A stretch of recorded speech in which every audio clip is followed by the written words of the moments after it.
ठीक है बच्चों, हमारा आज का टॉपिक है gravitational potential energy. Gravitational potential energy क्या होता है? सबसे पहली बात, ये आपके पोजीशन पे डिपेंड करता है। किस पे डिपेंड करता है? जब आप कहाँ बैठे हो या ऑब्जेक्ट कहाँ है, उसके अकॉर्डिंग आपका क्या होगा, ग्रेविटेशनल पोटेंशियल एनर्जी। तो इसका डेफिनेशन देखेंगे यहां पर, इसका फॉर्मूला जब भी हम लोग लिखेंगे आगे चल के। अच्छा, आप लोग ने पोटेंशियल एनर्जी का फॉर्मूला पढ़ा होगा, ये वाला फॉर्मूला हो सकता है आपने किया होगा, mgh। कभी किया है ये फॉर्मूला? नहीं किया कभी। काइनेटिक एनर्जी का फॉर्मूला किया होगा, हाफ mv², है ना। उसी के साथ साथ पोटेंशियल एनर्जी भी होता है, जो किस पे निर्भर करता है? पोजीशन पर, position of an object. Surface पर हो तो क्या होगा, सरफेस से कुछ हाइट पर जाओगे तो जितना हाइट पे जाते जाएंगे उतना पोटेंशियल एनर्जी क्या होते जाएगा, बढ़ते जाएगा। बेसिकली ये वाला फॉर्मूला कब लगाओगे? जब आप अर्थ के क्या हो, नजदीक हो, मतलब कोई ऑब्जेक्ट अर्थ के नजदीक है तो पोटेंशियल एनर्जी का फॉर्मूला आप ये लगाते हो। अगर बहुत दूर डिस्टेंस करते हो तो हम लोग जो है ना ऑब्जेक्ट के लिए फॉर्मूला लगाएंगे -mg/m/r। क्या लगाएंगे? -gmm/। तो यहां पर अभी बात करते हैं, आ जाओ एक एक करके डेफिनेशन बात करते हैं। तो सबसे पहले आप बच्चों अपने नोटबुक में हेडिंग डालेंगे ग्रेविटेशनल पोटेंशियल एनर्जी और इसका डेफिनेशन लिखेंगे। मैंने क्या बोला? ग्रेविटेशनल पोटेंशियल एनर्जी किस पे निर्भर करता है? आपकी पोजीशन पर। इस बात को ध्यान रखेंगे। तो gravitational potential energy is the energy, पहली बात तो ये एनर्जी है किसका? ठीक है, possessed by an object। तो an object possesses because of its position. किस वजह से? उसकी जगह के हिसाब से इसके पास जो एनर्जी होगी वो क्या कहलाती है? Potential energy. तो पोटेंशियल एनर्जी कौन सी एनर्जी है? जो पोजीशन की वजह से आती हो। किस वजह से आती हो? जैसे अगर अर्थ के सरफेस पर है तो कम एनर्जी रहेगी, लेकिन सरफेस से जैसे जैसे ऊपर जाता जाएगा तो ये एनर्जी क्या होती जाएगी? बढ़ती जाएगी। मैं आपको इसको समझाता हूं थोड़ा सा। अच्छा, काइनेटिक एनर्जी और काइनेटिक एनर्जी मतलब मालूम है क्या होता है? काइनेटिक एनर्जी मतलब क्या होता है? हाँ, अगर कोई ऑब्जेक्ट मोशन में, काइनेटिक का मतलब ही क्या होता है? मोशन होता है। तो अगर मोशन में है तो उसके पास जो एनर्जी होगी वो कौन सी? काइनेटिक एनर्जी, जो मोशन की वजह से आती। अच्छा मुझे बताओ, ये मैं एक सरफेस ले लेता हूं ना, ठीक है। इस सरफेस पर आपका एक कोई ऑब्जेक्ट है, ठीक है। फॉर एग्जांपल ये अर्थ के सरफेस पर है, ठीक है। अब ये रेस्ट पर है। कैसा है? रेस्ट पर है। तो बताओ इसके पास कौन सी एनर्जी जीरो है? अब ये यहां पर रेस्ट पे रुक नहीं रहा है। फॉर एग्जांपल ये रिमोट इस्तेमाल कर लेता हूं मैं, ये रेस्ट पर है तो इसके पास कौन सी एनर्जी जीरो है? कौन सी एनर्जी जीरो है? ये रेस्ट में है, मोशन में नहीं है, तो काइनेटिक क्या है? जीरो है। Okay, very good. ये बात आपको समझ में आ गई कि अगर कोई ऑब्जेक्ट रेस्ट पर होता है तो उसकी कौन सी एनर्जी जीरो होती है? काइनेटिक। क्यों? थोड़ा सा फॉर्मूले पे चलते हैं।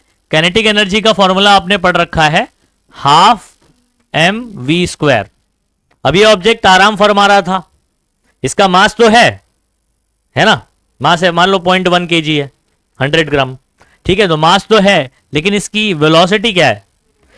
तो 0 का स्क्वायर करेंगे तो क्या होगा, और 0 इंटू करेगा तो क्या होगा, मतलब फाइनल आंसर क्या आ जाएगा आपका? तो काइनेटिक एनर्जी जीरो क्यों होगी? क्योंकि इसकी वेलोसिटी ही नहीं है, मोशन में नहीं है। नहीं आ रही बात समझ में? क्लियर है सबको? ओके, तो स्पीड जीरो तो काइनेटिक एनर्जी भी जीरो। अच्छा, मैं अगर इसी पोजीशन से इसको ड्रॉप कर देता हूं, क्या कर दिया? ड्रॉप किया मैंने, थोड़ी इसको फेंका, मैंने तो ड्रॉप किया ना। तो आपने देखा कि जैसे ही हमने इसको ड्रॉप किया तो इसकी स्पीड धीमे धीमे क्या हो रही है? बढ़ रही है। अभी सोचो कि ये स्पीड यानी v अगर बढ़ेगी तो काइनेटिक एनर्जी भी बढ़ेगी। स्पीड बढ़ेगी, काइनेटिक एनर्जी भी क्या हो रही है? बढ़ रही है। अब सोचते हैं हम लोग कि देखो, principle of conservation of energy पढ़ा होगा आपने। क्या पढ़ा होगा? Principle of conservation of energy. Energy neither be created nor be destroyed, ऐसा बराबर। It can only be transform from one form to another form. ऐसा पढ़ रखा है? नहीं पढ़ रखा है? तो एनर्जी को हम लोग पैदा नहीं कर सकते, ना तो हम लोग उसको खत्म कर सकते। एनर्जी सिर्फ ये कन्वर्ट होता है, एक टाइप की एनर्जी से दूसरे टाइप की एनर्जी में कन्वर्ट होता है। अब जब इस पोजीशन पे मैंने इसको रखा था तो यहां पर इसका काइनेटिक कितना था, 0। अब जैसे जैसे जैसे मैंने इसको ड्रॉप कर दिया तो ये नीचे नीचे आ रहा है और उसकी स्पीड बढ़ रही है, तो काइनेटिक एनर्जी भी बढ़ रही है। फॉर एग्जांपल एक कोई सिचुएशन ले लेता हूं, यहां से हमने ड्रॉप किया इसको और ये यहां से बढ़ते बढ़ते स्पीड इसकी बढ़ते बढ़ते यहां कहीं पहुंची, यहां पर कुछ स्पीड है तो काइनेटिक एनर्जी बन जाएगा। अब हम लोग क्या बोलते हैं principal of conservation of energy में, कि हम लोग एनर्जी को पैदा भी नहीं कर सकते और ना उसको डिस्ट्रॉय कर सकते, can neither be created nor be destroyed. तो ये एनर्जी आई कहां से, तो कोई तो एनर्जी हुई होगी जो इसमें कन्वर्ट हुई है। तो ये कौन सी एनर्जी है, इसकी पोजीशन की वजह से कौन सी एनर्जी आती है बताओ, पोटेंशियल एनर्जी। तो मतलब जब ये इतनी हाइट पर था तो इसके पास काइनेटिक 0 थी, लेकिन कौन सी एनर्जी थी, पोटेंशियल। जब आपने ड्रॉप किया तो वो पोटेंशियल ही धीमे धीमे किस में कन्वर्ट हो रही है, काइनेटिक में कन्वर्ट हो रही है।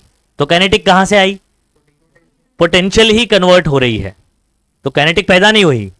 पोटेंशियल किस में कन्वर्ट हो रही है, काइनेटिक में कन्वर्ट हो रही है। कुछ बात समझ में आई, ठीक है। तो कंजर्वेशन ऑफ एनर्जी में ये बात हमेशा ध्यान रखिएगा कि एनर्जी को हम पैदा नहीं कर सकते और ना ही खत्म कर सकते हैं, डिस्ट्रॉय भी नहीं कर सकते।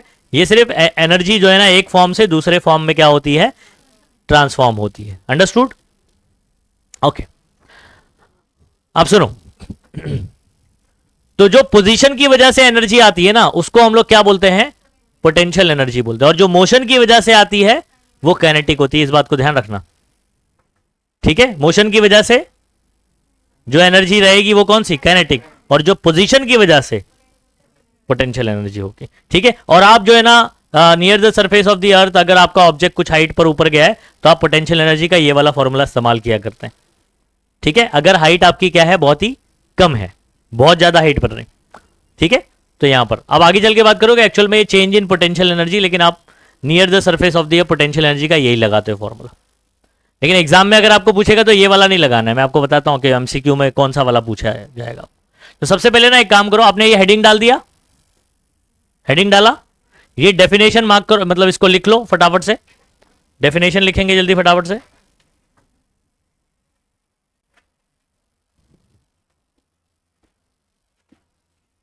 और इसको अभी ऑन द स्पॉट याद भी कर लो कि ग्रेविटेशनल पोटेंशियल एनर्जी क्या है। Gravitational potential energy is energy of an object, या नहीं, एक मिनट, द एनर्जी कर दो उसको, is the energy an object possesses because of its position. Is इधर पे ना द करके ला दो तो थोड़ा सा, gravitational potential is the energy an object possesses, मतलब एक ऑब्जेक्ट के पास वो एनर्जी होती है। तो ग्रेविटेशनल पोटेंशियल एनर्जी एक एनर्जी है जो किसके पास होगी, ऑब्जेक्ट के पास होगी, due to, because of its position. Important word ये है, बिकॉज ऑफ इट्स पोजीशन। नहीं समझ में आया, gravitational potential energy is the energy, ठीक है। या इसको थोड़ा सा और अच्छा बनाना है तो एक काम करो, ठीक है, possesses बाय एन ऑब्जेक्ट, क्या कर दो, हो गया, अब बन गया बराबर से। Gravitational potential energy is the energy possesses by an object because of its position, हो गया, समझ गए। थोड़ा बना सकते हैं हम लोग सेंटेंस को, पहला वाला थोड़ा सा कॉम्प्लिकेटेड लग रहा था, ये वाला सही कर लो। कितने लोगों का डेफिनेशन याद हो गया, is the energy possesses by an object because of its या due to its position. Important word position है, ये बात ध्यान रखना, ठीक है। अगर यही आप अभी कितने फ्लोर पे हो, आप सेकंड फ्लोर पर हो, आप फर्स्ट फ्लोर पे होगे तो आपकी पोटेंशियल एनर्जी कम हो जाएगी, ग्राउंड फ्लोर पे जाओगे पोटेंशियल एनर्जी और कम हो जाएगी। तो आपकी पोजीशन के हिसाब से आपका क्या होगा, पोटेंशियल एनर्जी। जितनी हाइट पर जाओगे पोटेंशियल एनर्जी क्या होती जाएगी, बढ़ते जाएगी, क्या होती जाएगी, बढ़ती जाएगी। समझ ला, चलो आगे बढ़ते हैं। अच्छा, ये एनर्जी जो है ना हमें रिलेटिव क्वांटिटी है। क्या है? रिलेटिव है। क्यों इसको रिलेट किया जाता है? हम लोग क्या करते हैं, सुनो, ये आपका अर्थ है, आप यहां पर हो, अर्थ के सरफेस पर हो, तो यहां पर पोटेंशियल एनर्जी बोला जाता है जी माइनस, और इसको माइनस में लिखा जाता है क्योंकि पोटेंशियल एनर्जी जो है ना, जीरो हमने कहां अज्यूम किया है? इन्फिनाइट डिस्टेंस पर। कहां अज्यूम किया है? इन्फिनाइट। मतलब आप अर्थ से अगर इसके सेंटर से बहुत दूर चले जाएंगे, इधर इधर कहीं पर भी, तो वहां पर पोटेंशियल एनर्जी क्या होगा? At infinite distance potential energy zero माना है। क्या माना है? जीरो। तो यहां पर क्या मानेंगे हम लोग? Negative. Minus G M M, minus G M M by capital R. क्या बोलेंगे? माइनस, अर्थ के सरफेस पर कितना होगा? Minus G M M by capital R. अगर आप कुछ हाइट ऊपर चले जाते हैं, एच हाइट ऊपर चले जाते हैं, तो यहां पर आपका पोटेंशियल एनर्जी होगा minus G M M by, ये डिस्टेंस कितना हो गया बच्चों? ये आर हो गया, और ये कितना हो गया? एच। टोटल कितना हो जाएगा? R plus H. ठीक है, क्या फॉर्मूला बनेगा? Minus G M M, M capital M कौन है? अर्थ का मास है। स्मॉल एम किसका मास है? ऑब्जेक्ट का। और आर क्या है? अर्थ के सेंटर से उसका डिस्टेंस। ठीक है, यहां पर भी माइनस जी एम एम ऊपर का सेम है, नीचे आर प्लस एच, तो ये आर और ये एच, तो टोटल डिस्टेंस सेंटर से कितना हो गया? R plus H. अच्छा, मैं अगर आपसे पूछूंगा इन दोनों में से बड़ा कौन है, इसको आप बोल सकते हो PE1, इसको बोल सकते हो PE2। कौन बताएगा इन दोनों में से बड़ा कौन है? बोलो। PE1 बड़ा रहेगा, ये PE1 ये है, PE2 ये है। आप याद करो मैंने क्या बोला था आपको, कि आप अर्थ के सरफेस से जितना ऊपर जाओगे पोटेंशियल एनर्जी क्या होती जाएगी? बढ़ेगी, बोला था मैं। क्या बोला था? बढ़ेगी। आप सुनो बात को, आप बोलेंगे सर कैसे बढ़ेगी, इसको समझो। ये चीज जो है ना सेम है ना,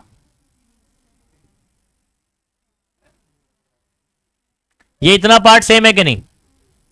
अच्छा, इधर पे सिर्फ आर था, इधर पे क्या हो गया? ठीक है, तो अभी सुनो, आर प्लस एच मतलब ये नीचे वाला पार्ट बढ़ गया ना, तो ये वाला आपके हिसाब से क्या होना चाहिए? घटना चाहिए। लेकिन फॉर्मूले में क्या है? नेगेटिव।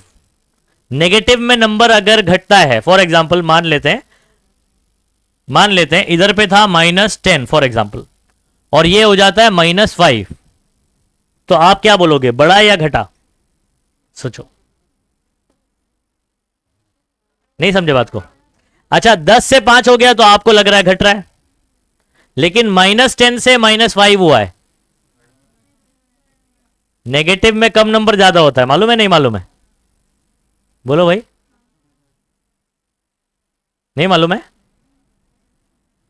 सिंपल नंबर रहता तो नंबर 10 से 5 हो रहा है, घट रहा है, लेकिन नेगेटिव में क्या हो रहा है? घट रहा है। नेगेटिव में घट रहा है मतलब कि एक्चुअल में वो बढ़ रहा है, तो आपकी पोटेंशियल एनर्जी क्या हो गई? बढ़ गई। पोटेंशियल एनर्जी क्या हो गई? बढ़ेगी। क्लियर है सबको?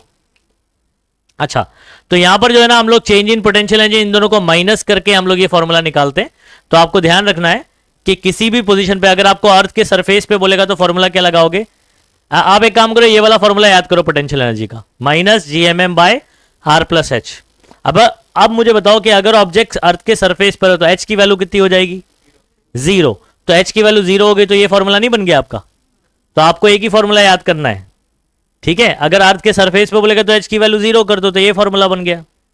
नहीं आ रही बात समझ में? तो अगर आपको एमसीक्यू में सवाल आता है कि what is the formula for potential energy on the surface of earth, तो आपने फॉर्मूला याद किया है G M M by R plus H. Surface पर हाइट कितनी हो जाएगी? जीरो।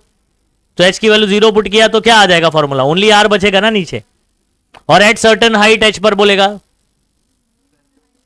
तो minus G M M by R plus H, खत्म।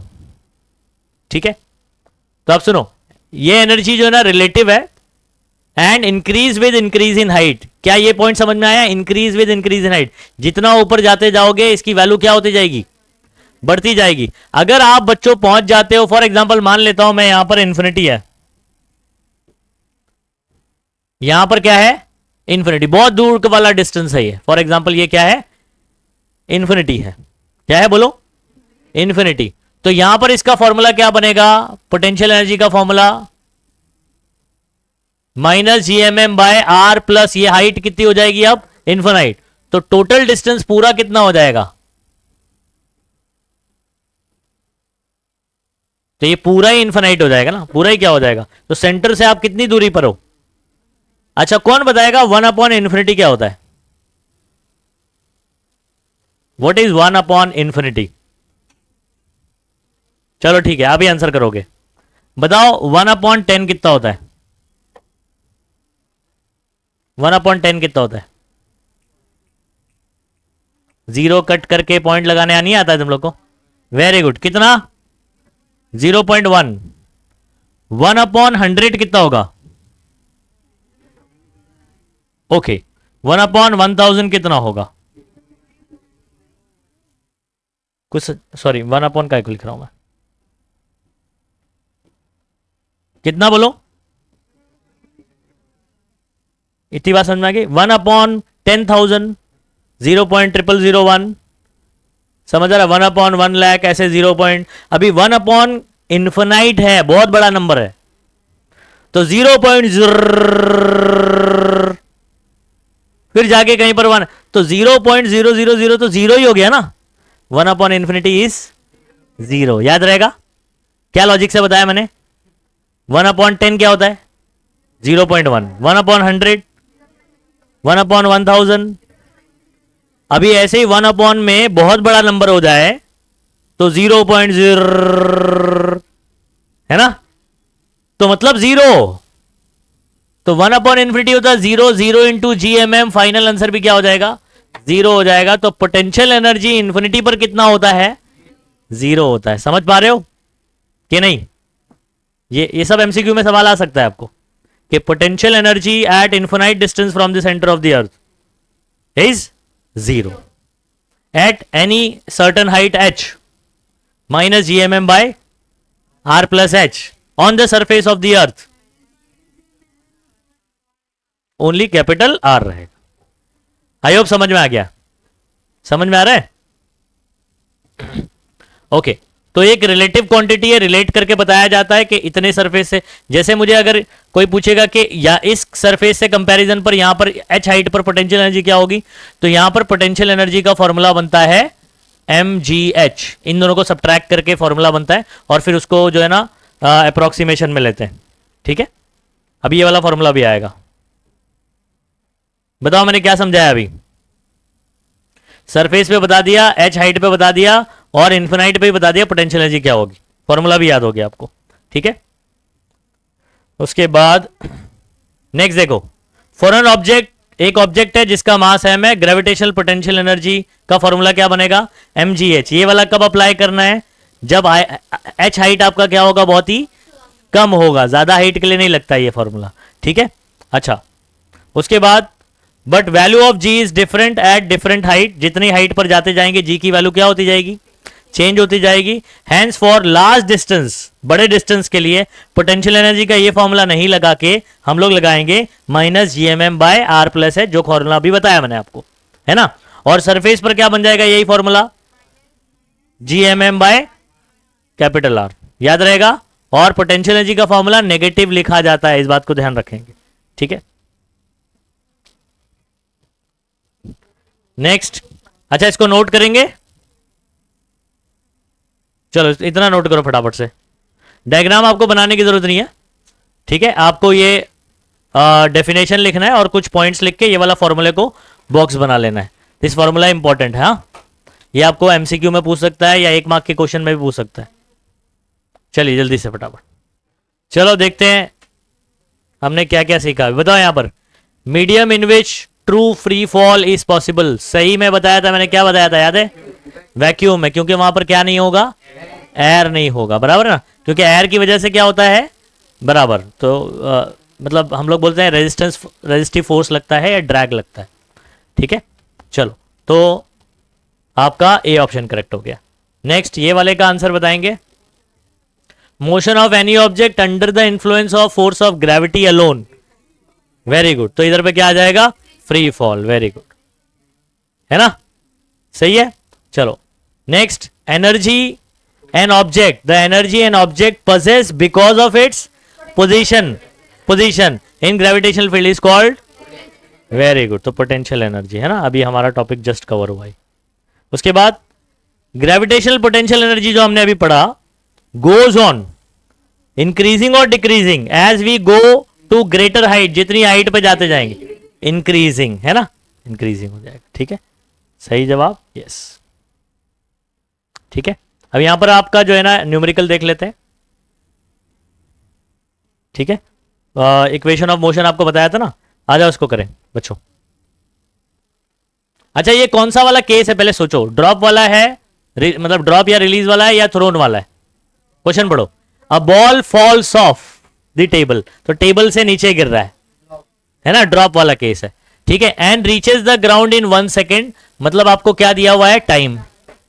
क्वेश्चन में कैसे करते हैं इसको, देखो कभी भी जो गिवन है वो फाइंड आउट करो, टाइम गिवन है 1 सेकेंड, जी की वैल्यू बोला है 10 ले लो, calculate its speed on reaching the ground and height, तो मतलब स्पीड निकालना है, मतलब आपको क्या निकालना है, ड्रॉप वाले में तो u0 होता है, तो मतलब v पूछा है, अच्छा, और हाइट ऑफ द टेबल, तो मतलब h पूछा हुआ है, तो कितने हाइट से गिरेगा, ये आपके पास टेबल है,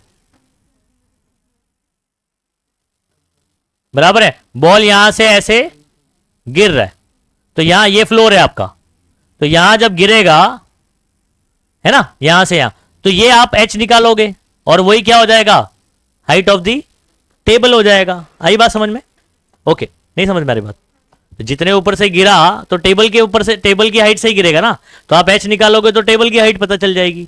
तो मतलब हमको क्या क्या पूछा हुआ है, एक v क्वेश्चन मार्क है, ठीक है, और क्या पूछा है, h क्वेश्चन मार्क। तो हम लोग क्या करेंगे सुनो, सबसे पहले आप गिवन लिख सकते हो, डेटा लिख सकते हो, ठीक है, तो गिवन हम लोग क्या लिखेंगे, t इज इक्वल टू बोलो 1 सेकेंड, और g की वैल्यू दिया हुआ है आपको 10 मीटर पर second square, v question mark है, और आपका h क्वेश्चन मार्क है।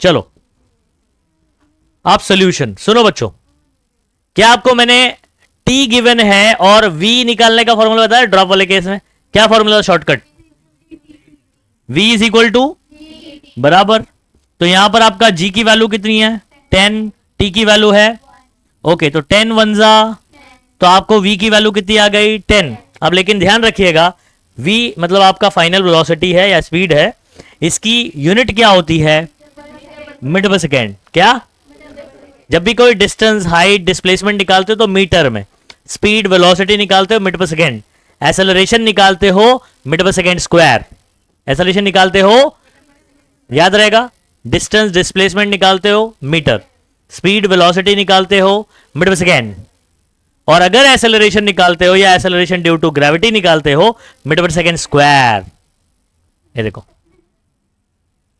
मीटर पर सेकेंड स्क्वायर, ठीक। तो ये आपका पहला आंसर हो गया, देखो कितना आसान न्यूमेरिकल पूछा गया।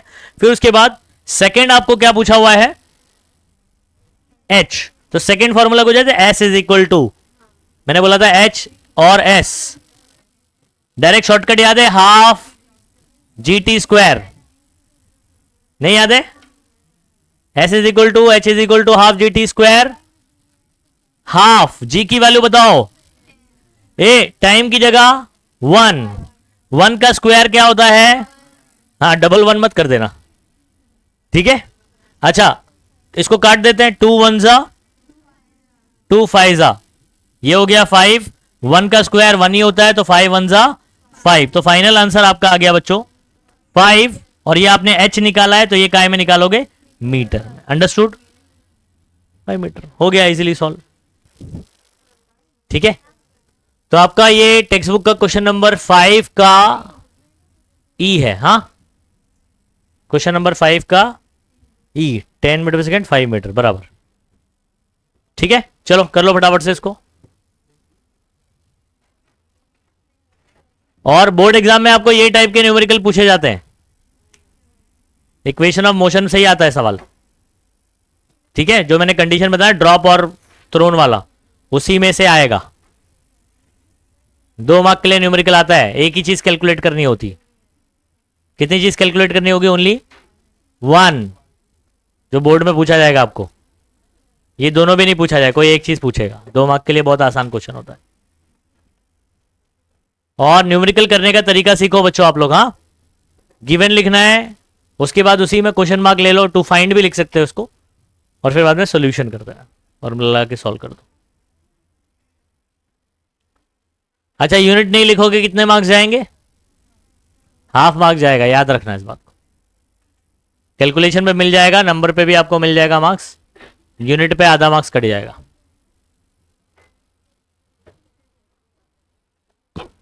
झाला,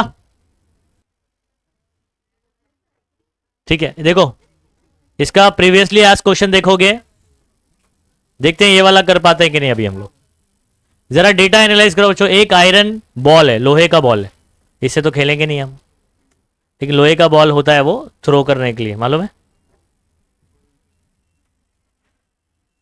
ओके, 3 किलो का है, रिलीज्ड वाला केस है, रिलीज वाला केस है। कितनी हाइट दिया हुआ है? तो ये एच हो गया आपका। Falls freely to the ground, freely move कर रहा है। अज्यूमिंग दैट, ये क्या हो गया आपका? जी की वैल्यू हो गई। Calculate time taken by the ball to reach the ground, मतलब आपको क्या निकालना है? टाइम निकालना है, ठीक है। नीचे ग्राउंड पे पहुंचेगा, टाइम कितना लगाएगा। और velocity of the ball on reaching the ground, तो वी, वेरी गुड। तो क्या पूछा हुआ है? वी पूछा हुआ। चलो डेटा एनालाइज कर लेते हैं, फटाफट से डेटा लिख लो। क्या होगा बच्चों? डेटा या गिवन लिख रहे हैं ना हम लोग, गिवन लिख रहे हैं तो गिवन लिखो। चलो गिवन क्या लिखेंगे बताओ? H, okay. मास लिख देंगे 3 kg, कोई काम का नहीं है लेकिन मास हमारे फॉर्मूले में आता है क्या मास? नहीं ना। और जी की वैल्यू 10 मीटर पर सेकेंड स्क्वायर। टाइम निकालना है, पहला क्वेश्चन आपका टाइम है, सेकेंड क्वेश्चन आपका क्या है? वी। चलो सॉल्यूशन। अच्छा टाइम कैसे निकालेंगे? देखो मुझे हाइट गिवन है,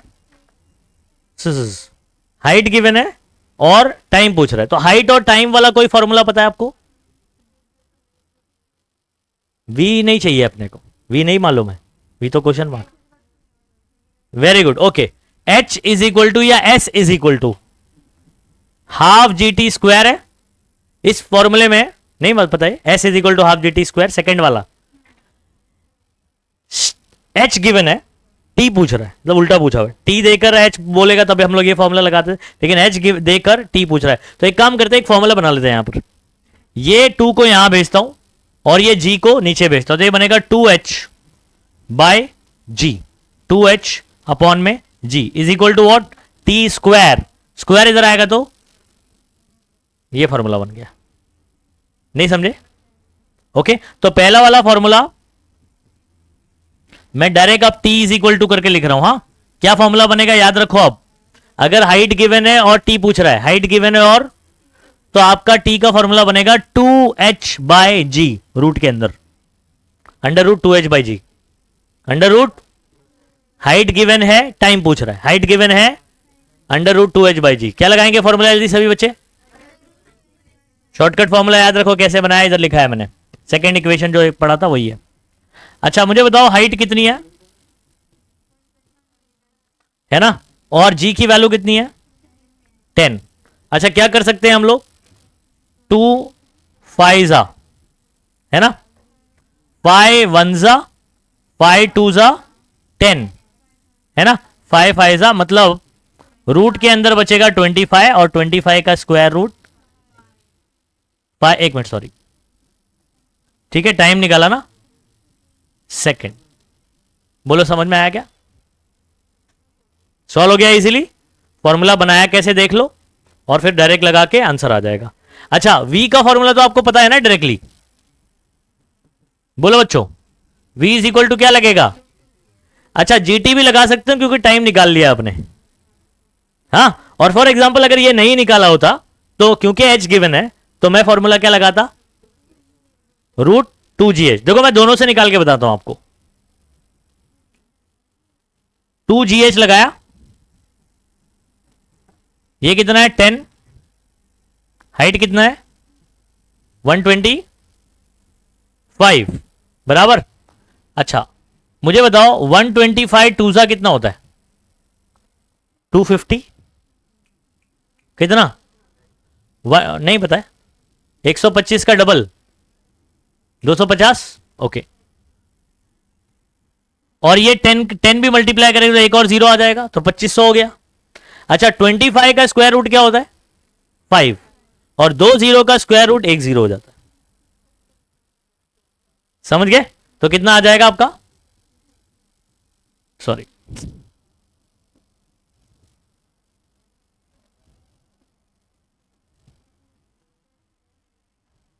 तो आपका आंसर आ गया 25 का बार 5 2 जीरो का 1 जीरो हो गया सॉल्व है ना। तो आपका ये कितना आया 50 मीटर पर सेकेंड। अच्छा दूसरा फॉर्मूला क्या है और ये कब लगा पाऊंगा जब मैं पहले ये वाले फॉर्मूले से टाइम निकल चुका है तो v इज इक्वल टू हम लोग जीटी भी लगा सकते हैं यहां पर 10 इंटू 5 है ना। तो ये डिपेंड करता है आप कौन सा देखो ये वाला पता था तो मैं ये लगा पाया। फॉर एग्जांपल अगर ये क्वेश्चन में पूछता ही नहीं मुझे तो मुझे टाइम पता नहीं होता मुझे डायरेक्ट लगाना होता तो फिर मैं इससे सॉल्व करता। टाइम पता हो गया तो आप जीटी भी लगा देखो आंसर सेम आया 50 मीटर पर सेकेंड। आई होप समझ में आ रहा है क्या करना है ठीक है। तो आप दोनों ही लगा सकते हो वो भी लगाओगे तभी भी चलेगा ये वाला लगाओगे तब भी चल जाएगा। क्वेश्चन में टी हमने फाइंड आउट किया हुआ। चलो छापो जल्दी फटाफट से चलो आगे नेक्स्ट करूं।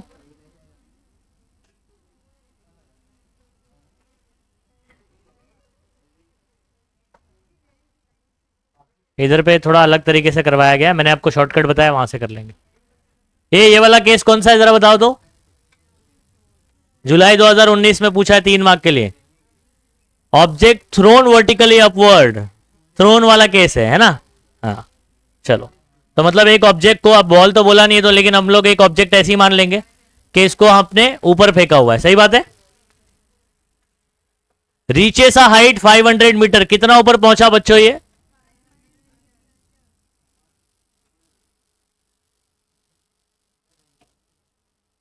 500 मीटर ऊपर पहुंचा। What is the initial velocity मतलब आपका अच्छा क्या जीरो होगा इसका पता है ना थ्रोन वाले केस में फाइनल वेलोसिटी जीरो होता है तो इनिशियल वेलोसिटी कितना होगा फॉर्मूला बताया थ्रोन वाले केस में यू के दो फॉर्मूले बनेंगे एक जीटी और एक अंडर रूट 2gh है ना पहला और लास्ट वाला। अब मुझे हाइट गिवन है तो कौन सा वाला फॉर्मूला इस्तेमाल करूं बराबर तो अंडर रूट 2gh इस्तेमाल करेंगे। How long will the object take to come back to the earth how long will it take का क्या मतलब है हा टाइम पूछ रहा है क्या पूछ रहा है। जैसे फॉर एग्जांपल आप कॉफी की दुकान में गए ठीक है आपने कॉफी ऑर्डर किया ठीक है 5 मिनट हो गया अभी तक कॉफी बना के दिया नहीं ठीक है तो आप उसको क्या पूछोगे how long will it take ऐसे पूछोगे ना ये कितना टाइम लगेगा रे।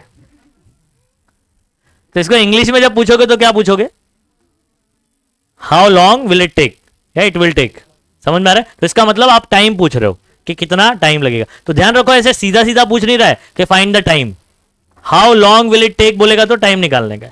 अच्छा कौन सा टाइम जाके आने का टाइम जाके तो आप जो टी निकालते हो ना वो सिर्फ जाने का या आने का होता है।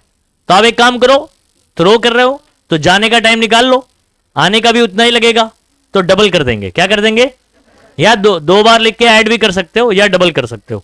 ये बात समझ में आ रही है कि क्या पूछा हुआ है जाके आने का टाइम मतलब गया तो टी टाइम लिया आया तो वापस से टी टाइम तो 2t टाइम हो जाएगा। टोटल टाइम क्या हो जाएगा 2t 2 into T 2 into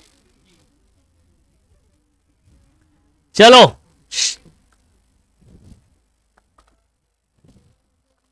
given लिखते हैं गिवन लिखते हैं बच्चों h कितना लिख दें 500 metre. What is the initial velocity u question mark how long will it take मतलब अच्छा to come back to the earth ना मतलब टोटल टाइम क्या बोलेंगे ये क्वेश्चन मार्क है, समझ पा रहे हो? और assume g is equal to, तो g की वैल्यू कितने बोला है? 10 मीटर पर सेकेंड स्क्वायर लेने बोला है, यही वाली लेना। चलो सोल्यूशन कौन बताएगा? u कैसे निकलेगा u? अच्छा यही वाला क्यों, जीटी वाला क्यों नहीं इस्तेमाल किया? हाँ टाइम नहीं दिया हुआ है, हाँ h गिवन है इसलिए √2gh वाला लगा रहे हैं। जीटी वाला कब लगाते हैं? जब टाइम गिवन होता। बस यही लॉजिक आपको समझना है कौन सा फॉर्मूला कब इस्तेमाल करना है। हेलो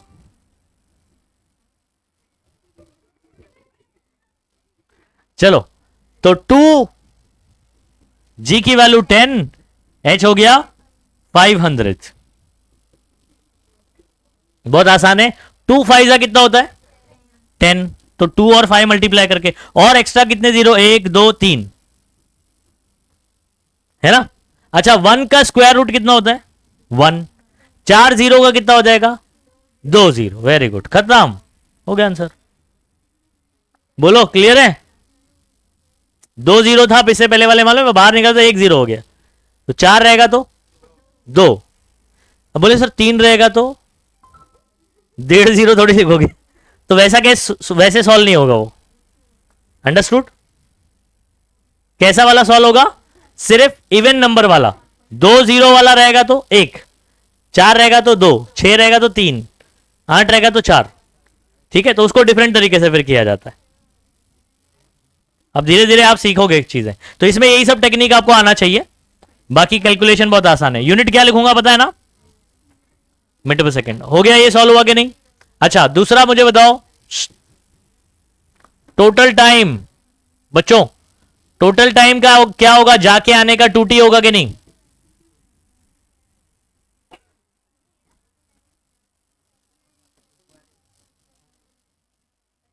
कौन बताएगा स्मॉल t का फॉर्मूला अगर h गिवन है?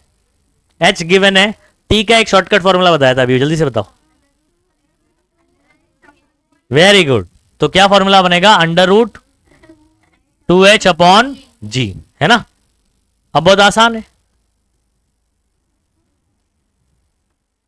चलो इधर ही सॉल्व करता हूं। 2 इंटू h कितना है बच्चों? और आपका g कितना है? 10। ये 1 जीरो से क्या 1 जीरो कैंसिल हो जाएगा। अच्छा 2 इंटू 50 कितना हो जाएगा? 100, और 100 का स्क्वायर रूट 10। पहले तो 100 लिख दो आप। ये 1 का स्क्वायर रूट क्या होता है? 1। 2 जीरो का, तो 2 इंटू 10 कितना हो गया बच्चों? 20। आपने टोटल टाइम निकाला ना, तो ये सेकंड आ जाएगा। खत्म, दिस इज योर आंसर बच्चों।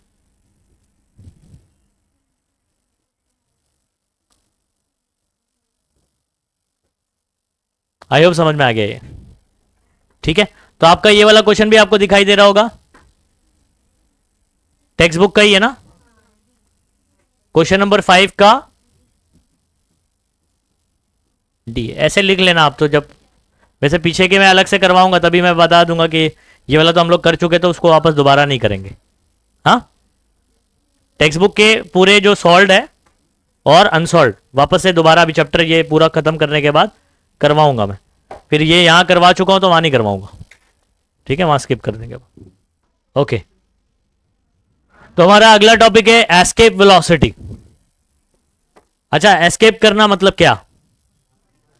भागना, सबको मालूम है ना, फरार हो जाना, जेल से छूट के भाग जाना, है ना। हाँ, आप सुनो, आपको मालूम है कि अर्थ आपको एक फोर्स से अट्रैक्ट कर रहा है अपनी तरफ से, नहीं? ठीक है, अब मुझे एक चीज बताओ, अगर कोई भी ऑब्जेक्ट को आप फेंकते हो कुछ भी वेलोसिटी से, है ना, तो ये कुछ वेलोसिटी धीरे धीरे इसकी वेलोसिटी क्या हो जाती है? कम होते होते एक पॉइंट पर जीरो हो जाती है और वापस आ जाता है, मतलब ये एस्केप नहीं कर पाता है।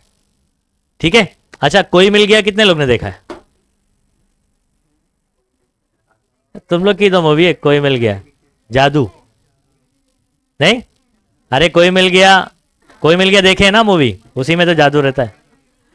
अच्छा उसमें वो एक सीन आपको याद है, फुटबॉल को एक लात मारता है ऐसे और वो बॉल जाते ही रहता है, रिटर्न आता ही नहीं है। आप सुनो, ऐसा कैसे पॉसिबल है? अब वो तो मूवी थी खैर, लेकिन ऐसा पॉसिबल है, ऐसा पॉसिबल है, लेकिन उसको कितनी स्पीड देना पड़ेगा पता है? कोई भी ऑब्जेक्ट हो, समझ में आ रहा है?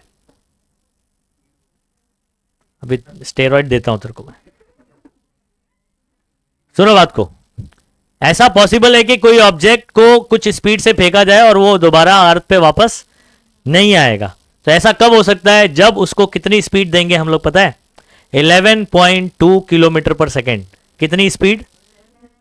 बराबर। तो अगर कोई ऑब्जेक्ट 11.2 किलोमीटर पर सेकेंड से एस्केप करता है अर्थ के सरफेस से, तो ये फ्री हो जाएगा, एस्केप कर जाएगा, अर्थ का ग्रेविटेशनल इन्फ्लुएंस में वापस नहीं आएगा। आई बात समझ में कि नहीं? ठीक है, तो हम लोग उसी का फॉर्मूला करने जा रहे हैं। क्या करने जा रहे हैं? एस्केप वेलोसिटी का फॉर्मूला। तो बेसिकली डेफिनेशन क्या है? ऐसी स्पीड जो किसी ऑब्जेक्ट को दे दी जाए तो ये अर्थ ग्रेविटेशनल फोर्स से बाहर हो जाएगा, अर्थ ग्रेविटेशनल फील्ड के बाहर हो जाएगा, दोबारा पलट के वापस नहीं आएगा। अंडरस्टूड? लेकिन हम लोग क्या देखते हैं, कोई ऑब्जेक्ट को ऊपर फेंका तो ये दोबारा वापस आता है। क्यों दोबारा वापस आता है? क्योंकि आपने उसको उतनी स्पीड नहीं दिया। कितनी स्पीड? एस्केप वेलोसिटी यानी 11.2 किलोमीटर पर सेकेंड नहीं दिया, इस वजह से दोबारा वापस आ गया वो। और अगर आपने 11.2 किलोमीटर पर सेकेंड से दे दिया, उतनी स्पीड दे दिया, तो ये क्या हो जाएगा? जाता ही रहेगा। अंडरस्टूड? दोबारा जैसे कोई मिल गया का वो फुटबॉल, एक लात मारता है ऋतिक रोशन, वो बॉल जाता ही रहता है। समझ में आ रहा है? ओके, तो एस्केप वेलोसिटी क्या है सुनो बच्चों, और इसका फॉर्मूला भी अपन देखेंगे। चलो हेडिंग डाल देंगे एस्केप वेलोसिटी। और हम लोग क्या करते हैं, एनर्जी बचाने के लिए ना डायरेक्ट एस्केप नहीं करते, पहले अर्थ के अराउंड में ही रिवॉल्व करते हैं, अर्थ का ग्रेविटेशनल फील्ड को ही यूज करते हैं। समझ में आ रहा है? ओके, सुनो डेफिनेशन क्या है, what is the definition for escape velocity? ये कम से कम स्पीड है जो किसी ऑब्जेक्ट को दे दी जाए तो वो अर्थ के ग्रेविटेशनल फोर्स से क्या हो जाएगा? फ्री हो जाएगा, बाहर हो जाएगा। हम लोग ऐसे बोलेंगे, minimum velocity with which a body और an object should be projected from the surface of planet और मून। कोई भी प्लैनेट हो सकता है, अर्थ का प्लैनेट हो सकता है, मून हो सकता है, मार्स हो सकता है, ठीक है, so that it escape from earth gravitational और the gravitational influence of the planet और moon is called escape velocity. अब देखो डेफिनेशन को धीमे धीमे पढ़ो तो समझ में आएगा। मिनिमम वेलोसिटी, ठीक है, with which a body should be projected, मतलब ये कम से कम स्पीड है जिससे आप किसी ऑब्जेक्ट को, किसी बॉडी को फेंकोगे, शुड बी प्रोजेक्टेड। ठीक है, अब प्रोजेक्ट करना मतलब क्या है? ये ऑब्जेक्ट को अगर मैं ऐसे फेंक दूं, समझ में आया? तो मैंने इसको प्रोजेक्ट कर दिया बोला जाएगा। क्या बोला जाएगा? प्रोजेक्ट कर दिया। ठीक है, तो शुड बी प्रोजेक्टेड फ्रॉम कहां से? Surface of planet. अब हम लोग जनरली बात कर रहे हैं ना, तो कोई दूसरा प्लैनेट भी हो सकता है, मार्स हो सकता है, सैटर्न हो सकता है, यूरेनस हो सकता है, समझ में आ रहा है? या कोई सैटेलाइट हो सकता है, जैसे हमारा मून है, तो मून के सरफेस से भी ऑब्जेक्ट को पे, तो मून पे लेकिन वेलोसिटी अलग रहेगी, अर्थ पे अलग रहेगी। तो डिफरेंट डिफरेंट प्लैनेट के लिए ये वेलोसिटी क्या होगी? अलग अलग होगी। क्यों अलग होगी? अभी फॉर्मूले से देखेंगे। सो that it escape from gravitational influence, तो जो ग्रेविटेशनल इन्फ्लुएंस है जिससे अर्थ आपको खींच रहा है, उससे क्या हो जाएगा? एस्केप हो जाएगा ऑफ द प्लैनेट और moon is called escape velocity. अब इसको नोट करिए और इसको याद भी कर लेना है, ठीक है, ऑन द स्पॉट अभी याद करके भी जाना है इसको। ठीक है, नेक्स्ट आगे बढ़ता हूं थोड़ा सा, अभी इसको नोट करेंगे आप। अच्छा, मैंने क्या बोला कि एस्केप वेलोसिटी ये डिफरेंट प्लैनेट के लिए क्या होती रहती है? डिफरेंट होती है, तो वही पॉइंट लिखा हुआ है, it is different for different planets. इतना नोट करो पहले। चलो,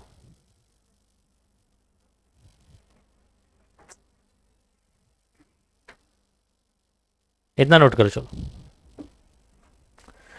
फटाफट। चलो आगे बढ़े।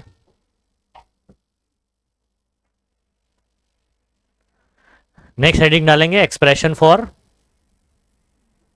एक्सप्रेशन फॉर एस्केप वेलोसिटी में क्या करेंगे, फॉर्मूला डिराइव करेंगे हम लोग, फॉर्मूला निकालने वाले।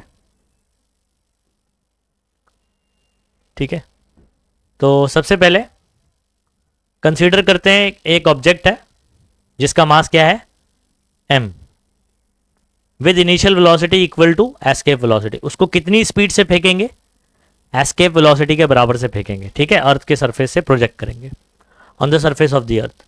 काइनेटिक एनर्जी का फॉर्मूला क्या होता है बताओ, हाफ एम वी स्क्वायर। तो काइनेटिक एनर्जी उस ऑब्जेक्ट की कितनी हो जाएगी, हाफ एम वी की जगह पर क्या आ जाएगा, वी एस्केप, है ना, तो वी के बेस पर लिखना पड़ेगा ऐसा, एस्केप करके उसका स्क्वायर, ये हो गया काइनेटिक एनर्जी। अच्छा, पोटेंशियल एनर्जी का formula surface of the earth पर क्या होगा ऑब्जेक्ट का, minus G M M by capital R. अभी आपको मालूम है कैसे आ रहा है, पोटेंशियल एनर्जी का फॉर्मूला नहीं पढ़ा हमने, minus G M M by R plus H, surface पर क्या बोला था, G M M by R, है ना, minus G M M by R, ये हो गया। अच्छा, टोटल एनर्जी क्या होता है मालूम है ऑब्जेक्ट का, काइनेटिक प्लस पोटेंशियल होता है। टोटल एनर्जी क्या होता है, ये बात ध्यान रखना, टोटल एनर्जी सरफेस पर। तो अब मैं सिचुएशन भी बना रहा हूं यहां पर राइट साइड में। तो हमारे पास ये अर्थ है और यहां पर एक ऑब्जेक्ट है जिसका मास स्मॉल m। ठीक है, तो एट दिस पॉइंट इसका टोटल एनर्जी E1 है। टोटल एनर्जी क्या है, E1, which is equal to kinetic energy, इसको आप 1 या पोटेंशियल एनर्जी 1 भी बोल सकते हो। ठीक है, अब इसको आप क्या करते हो, कितनी स्पीड से फेंक रहे हो, एस्केप वेलोसिटी से। कितने से फेंक रहे हो, एस्केप से। तो ये कहां पहुंच जाता है पता है, इन्फिनाइट डिस्टेंस, बहुत दूर पहुंच गया। अब जब ये इन्फिनिटी पर चला जाएगा तो मुझे बताओ, जैसे जैसे अर्थ से दूर जाते जाता है तो इसकी स्पीड क्या होती जाती है, कम होती जाती है। जब ये इन्फिनिटी पर पहुंचेगा इसकी स्पीड हो जाएगी 0। बताओ काइनेटिक एनर्जी क्या हो जाएगी, 0।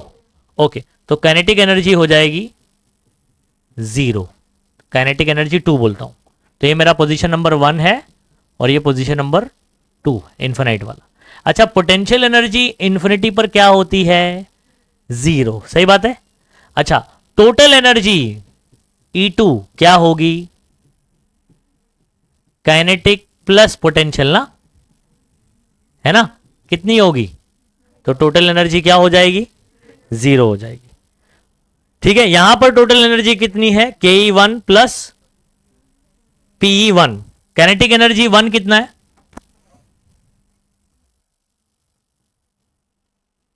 1,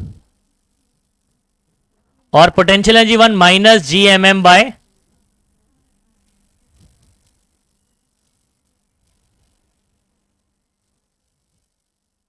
ऐसे हो जाएगा G M M by capital R. अच्छा, from the conservation of principle of conservation of energy, from the principle of conservation of energy क्या है जरा बताओ, energy neither be created nor be destroyed. ये सिर्फ एक फॉर्म से दूसरे फॉर्म में चेंज होती है, कन्वर्ट होती है, ट्रांसफॉर्म्ड होती है, कन्वर्ट होती है। अब मैं एक चीज आपको बता दूं, कभी भी ना कंजर्वेशन ऑफ एनर्जी से ये बात ध्यान रखो कि टोटल एनर्जी कभी भी बदलेगी नहीं।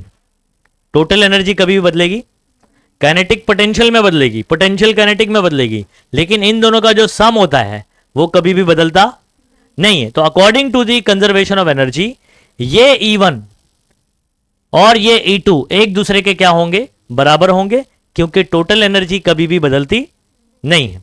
अब बोले सर कैसे बराबर है, यहां तो कुछ है वहां 0 है। मैं आपको बताऊंगा कि यहां भी 0 है।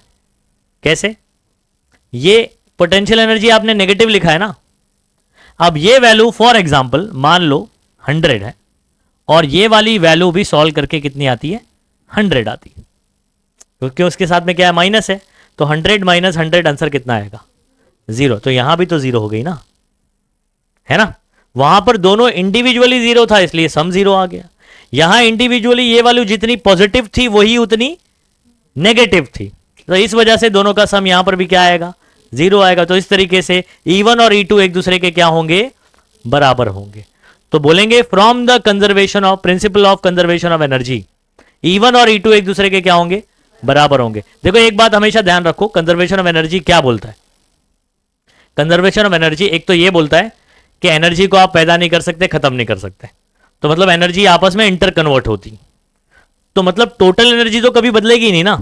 टोटल एनर्जी बदलेगी क्या? आपको एक कम होती दिखाई दे रही है मतलब दूसरी बढ़ेगी, दूसरी कम होती दिखाई दे रही है मतलब पहली बढ़ेगी, लेकिन दोनों मिलकर टोटल उतना ही रहेगा। टोटल हमेशा उतना ही रहेगा, टोटल कभी भी बदलेगा नहीं। तो उसी फंडे को इस्तेमाल करके आप बोलोगे E1 और E2 एक दूसरे के क्या होंगे? बराबर होंगे। तो पहले आ जाओ इधर पे, टोटल एनर्जी E1 सरफेस पर हम लोग बोलेंगे काइनेटिक प्लस पोटेंशियल इक्वल करके लिखना है यहां पर, हाफ एम वी एस्केप का square minus G M M by are.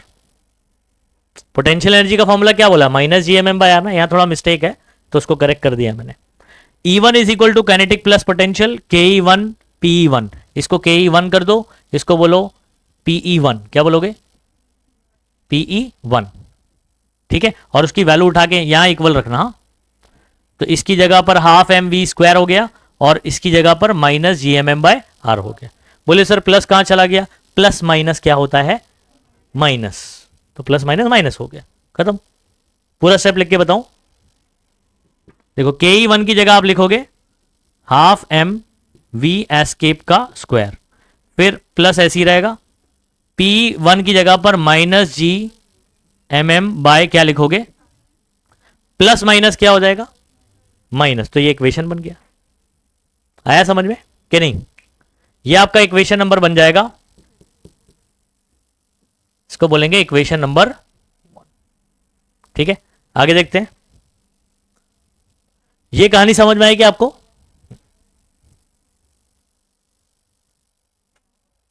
अच्छा, object escape from gravitational force and comes to rest at infinite distance, मतलब ये इन्फिनाइट डिस्टेंस पे जाके क्या आ जाता है? रेस्ट पर आ जाता है। तो काइनेटिक एनर्जी क्या हो जाएगी? जीरो। अच्छा, पोटेंशियल एनर्जी क्या होगी? KE2 is equal to zero. आप इसको इन्फिनाइट भी लिख सकते हो, हाँ, 2 की जगह क्या लिख सकते हो?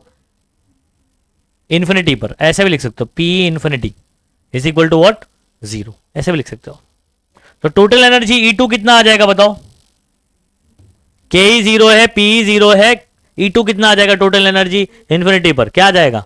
जीरो आ जाएगा। इसको बोल देंगे इक्वेशन नंबर 2, दिया है ना इधर पे, इक्वेशन नंबर 2। अच्छा, क्या लिखोगे आगे चल के? From the principle of conservation of energy, क्या E1 और E2 बराबर होंगे? कि टोटल एनर्जी तो कभी बदलती नहीं है, तो हम लोग आगे चल के क्या करेंगे? E1 और E2 एक दूसरे के क्या बोल दिया? बराबर। कहां से लिखा जरा चेक करो, from the principle of conservation of energy. अब आगे का मैथमेटिकल स्टेप ये वाला मैं आपको समझाता हूं। E1 और E2 एक दूसरे के क्या हो जाएगा? जल्दी से बताओ। इक्वल हो जाएगा। अच्छा, E1 आपका कितना है जरा चेक करना इक्वेशन नंबर 1 से।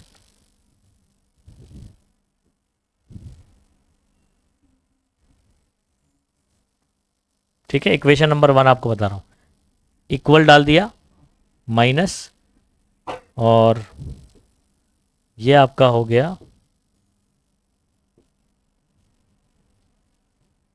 इक्वेशन नंबर 1, ठीक है। और यहां पर आपका इक्वेशन नंबर 2 ये है, ठीक है। अब ध्यान दो, E1 की जगह क्या आएगा? E1 इज इक्वल टू क्या है? ये पूरा टर्म है, तो यहां पर देखो मैं मैथमेटिकल स्टेप लिख रहा हूं, E1 is equal to E2। E1 कितना है? हाफ एम वी एस्केप का square minus G M M by capital R. अच्छा, E2 कितना है? जीरो। टोटल E2 कितना है? जीरो। याद करो कहानी। अच्छा, मैं अगर, मुझे ये इसका फॉर्मूला निकालना है, ये माइनस वाला टर्म को अगर उधर भेज दूं तो क्या होगा? प्लस हो जाएगा। तो यहां पर G M M by capital R, plus लिखने की जरूरत नहीं है, माइनस उधर जाएगा, प्लस हो गया। इधर क्या बचा बताओ? हाफ एम वी एस्केप का स्क्वायर। इतनी कहानी समझ में आ गई?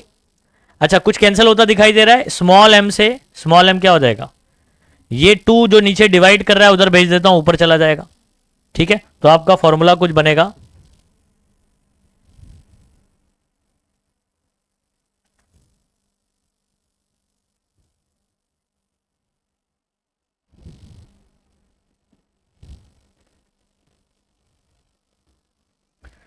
We escape is equal to ऊपर आ जाएगा ना, नीचे है तो कैपिटल जी कैपिटल एम, इधर स्क्वायर है उधर जाएगा तो क्या हो जाएगा,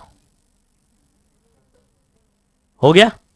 इतना समझ में आ गया। आपको ये वाला फॉर्मूला याद करना है। अब इसका मॉडिफिकेशन नेक्स्ट पेज पर है तो वहां पर आपको बताता हूं। तो पहले तो ये फॉर्मूला आपको डिराइव करना है, इसका एक और मॉडिफिकेशन हम लोग यूज करेंगे, ठीक है। देखो आपको क्या क्या करना है, अब हेडिंग डाल दो expression for escape velocity, point number 1, ठीक है। उसके बाद पॉइंट नंबर 2, पॉइंट नंबर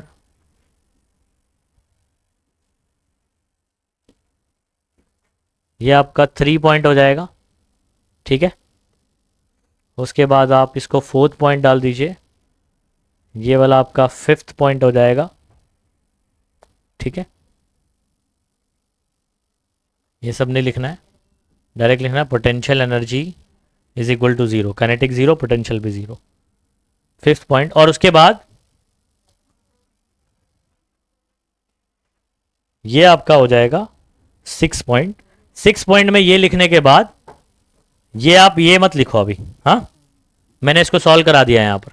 तो 6 पॉइंट के बाद आप directly E1 is equal to E2 और फिर ये पूरा सॉल्व करते हुए यहां तक पहुंचो। चलो जल्दी फटाफट से।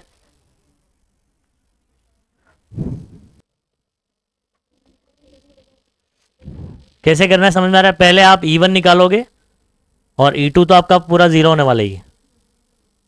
From principle of conservation of energy E1 is equal to E2 और फिर इक्वेशन को सॉल्व कर देना है, वी एस्केप का फॉर्मूला बन जाएगा। चलो वी एस्केप फॉर्मूला किसको याद हो गया? √2gm बाय कैपिटल आर, सब कैपिटल है, हाँ। अच्छा इसमें फॉर्मूले के अंदर क्या बॉडी का मास आ रहा है? जो बॉडी ऊपर फेंक रहे हो आप, उसका मास स्मॉल एम है ना, बोलो। तो फॉर एग्जाम्पल अगर मैं तुम में से किसी को भी फेंक दूं एस्केप वेलोसिटीज, है ना, चाहे रुचि हो चाहे प्राची हो, है ना, किसको भी जिसका मास कम हो या ज्यादा हो, उससे कोई फर्क पड़ेगा नहीं ना। किसी भी ऑब्जेक्ट को, चाहे मोटू चाहे पतलू, किसी को भी फेंक दो, उसको कितना एस्केप स्पीड चाहिए होगा बताओ? √2gm/r। अर्थ के सरफेस से फेंकोगे तो नंबर याद रखना 11.2 किलोमीटर पर सेकेंड। मैं इसको अभी नंबर निकाल के भी बताऊंगा आपको। 11.2 एमसीक्यू में पूछा जाता है ये, हाँ। चलो ये फर्दर मॉडिफिकेशन चेक कर लो बच्चों। इसके बाद ना एक और मॉडिफिकेशन क्या है, ये फॉर्मूला देख रहे हो ना, V escape is equal to √2gm/r, ठीक है। ये वाला फॉर्मूला जो हम लोग ने प्रूफ किया। इसके बाद का मैथमेटिकल स्टेप बता रहा हूं, कौन बताएगा? स्मॉल जी का फॉर्मूला किसी को पता है? Small G capital G capital M upon square, वो कौन बोलेगा? gm/r²। हाँ अच्छा ये इधर आएगा तो क्या होगा?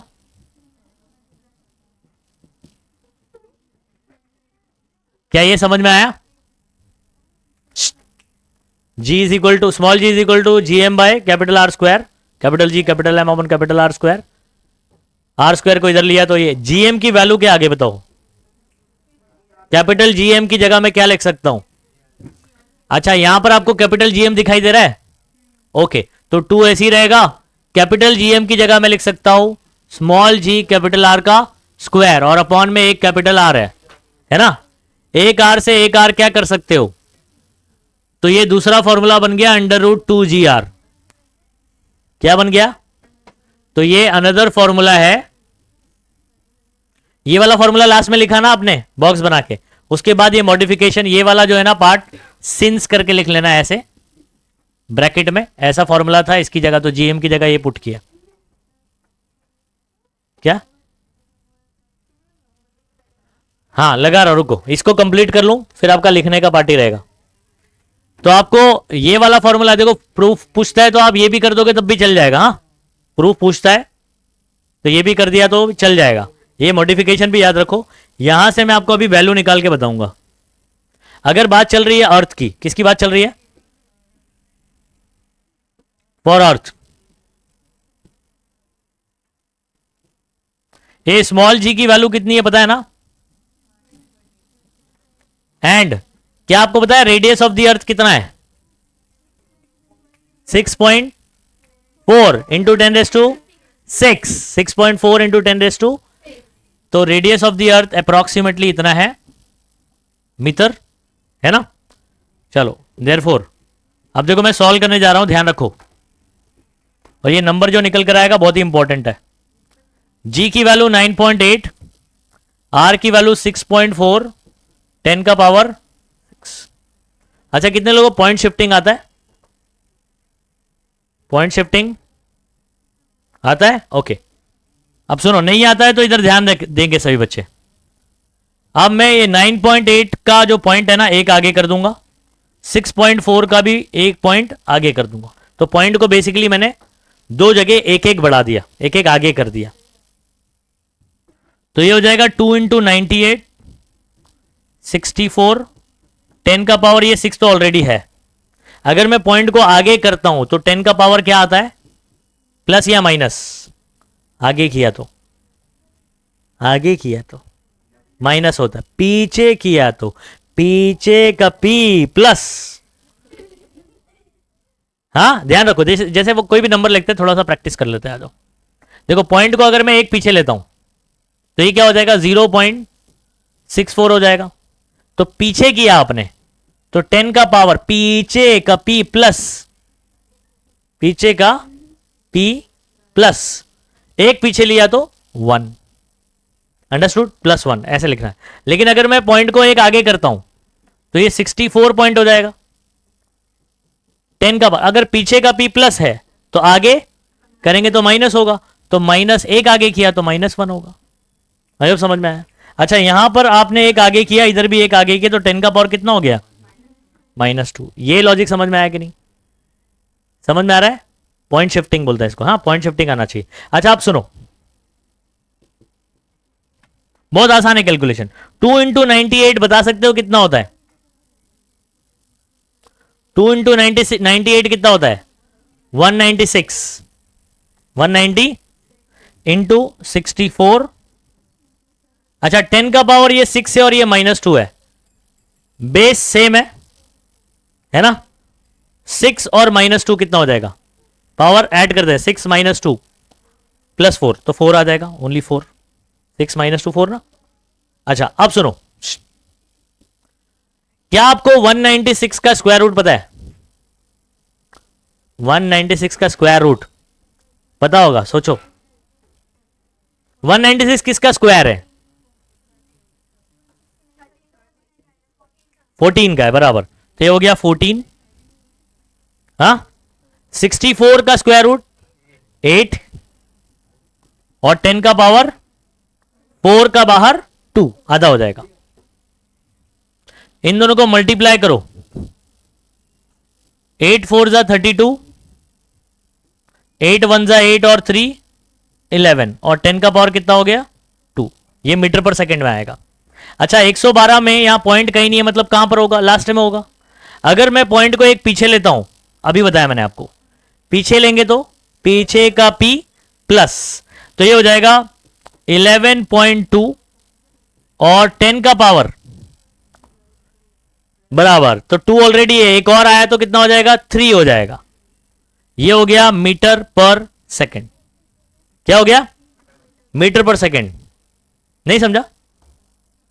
196 का बार 14, 64 का 8, 10 का पावर 4 का 10 का पावर 2, दोनों को मल्टीप्लाई करते हैं, कितना आ जाएगा? 112। कितना आ जाएगा? 112। अच्छा, पॉइंट को एक पीछे लेता हूं, 11.2 कर देता हूं। पॉइंट लास्ट में रहेगा ना, कोई नंबर में कहीं नहीं दिखाई दे रहा, मतलब कहां होगा? लास्ट में। तो एक पीछे लिया, पीछे का पी प्लस, एक पीछे लिया तो +1 और ये 2 कितना हो जाएगा? 3। तो 11.2 10⁻³ मीटर पर सेकंड। अब एक और बात सुनो, 1 किलोग्राम मतलब कितना ग्राम? 1 किलोग्राम मतलब कितना ग्राम? 1000 मतलब, है ना, 1 किलोग्राम 1000 ग्राम मतलब 10⁻³ ग्राम।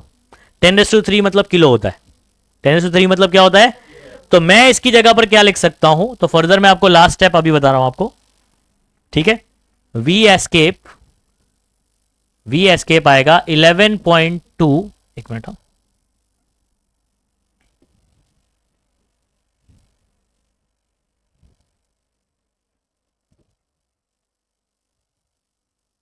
वी एस्केप आपका फाइनल आंसर आ जाएगा 11.2। ये 10⁻³ मतलब क्या बताया मैंने? किलो, स्मॉल के लिखते हैं, मीटर पर सेकंड, तो किलोमीटर पर सेकंड। ये आपको याद रखना है अर्थ सरफेस से। कौन से सरफेस से? तो अगर आप अर्थ के सरफेस से कोई भी ऑब्जेक्ट, मोटू पतलू छोटू लंबू, समझ में आ रहा है, कोई भी जिसका मास कम हो या ज्यादा हो उससे फर्क नहीं पड़ता है, क्योंकि फॉर्मूले में स्मॉल एम है क्या? स्मॉल एम है नहीं। हां, लेकिन आप दूसरे प्लेनेट पे चले जाओगे, जैसे मान लो आप कोई मार्स पे चले गए, तो वहां से कोई ऑब्जेक्ट को एस्केप करना है तो उधर पे वेलोसिटी अलग होगी। समझ में आ रहा है? हम लोग देखो एक पॉइंट लिखा है, escape velocities are different for different planets. ठीक है, मून से एस्केप करना चाह रहे हैं तो वहां पर भी वेलोसिटी अलग होगी। अब मून वाली कितनी आती है, तो मून पे कैलकुलेट करेंगे तो 2.37 किलोमीटर पर सेकेंड आता है। कितना आता है? 2.37। लास्ट में देखो एक न्यूमेरिकल आपको दिया गया, उसको कैलकुलेट किया है, दिख रहा है? एकदम लास्ट, चैप्टर खत्म हो रहा है, लास्ट न्यूमेरिकल है, एग्जाम्पल 1, दिख रहा है? सॉल्व करके आंसर क्या निकल कर आया बताओ? हाँ, ये मून से अगर करेगा तो, अगर कोई ऑब्जेक्ट कहां से एस्केप करेगा तो मून से करेगा तो ये, और अगर अर्थ से करेगा तो 11.2 किलोमीटर पर सेकेंड। अब ये पूरा सॉल्व करके ले लो फटाफट से, चैप्टर फिनिश।